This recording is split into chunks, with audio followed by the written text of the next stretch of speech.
घर माँ।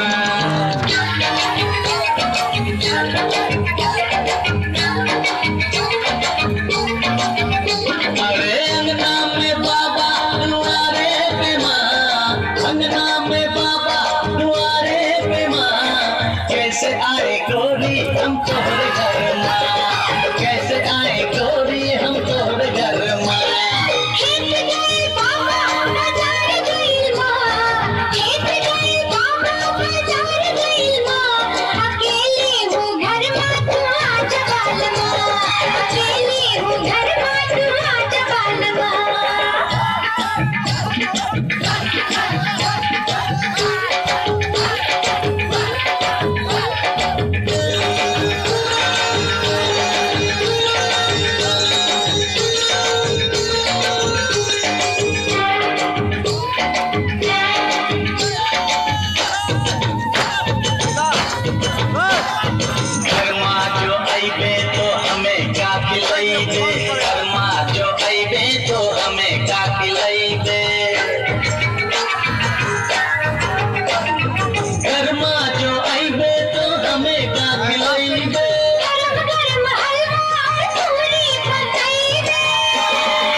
हलवा पूरी खाइबे तो निंदिया सताइबे, हलवा पूरी खाइबे तो निंदिया सताइबे।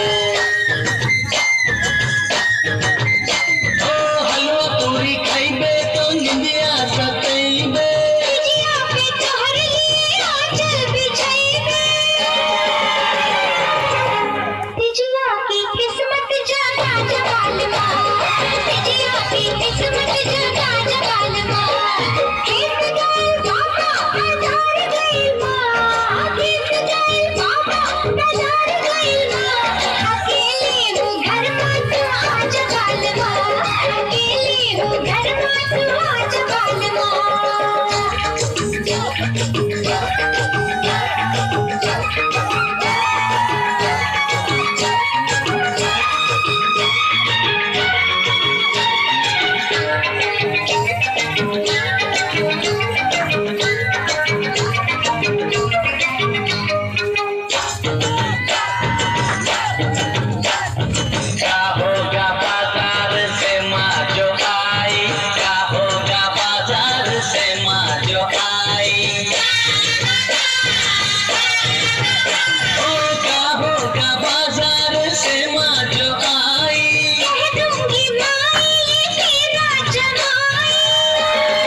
हम तोहरे घर माँ, कैसे आए गोरी हम तोहरे घर माँ।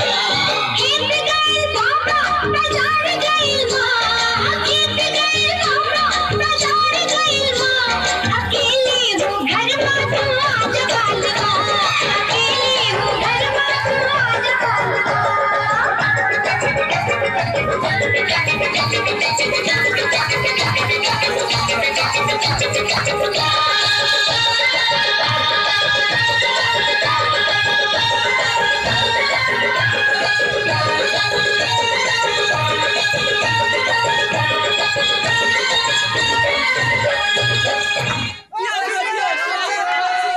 जय हो छठी मैया की जय हो। बहुत बहुत धन्यवाद। आइए इस गीत के साथ हम इस कार्यक्रम को अभी अंत करते हैं।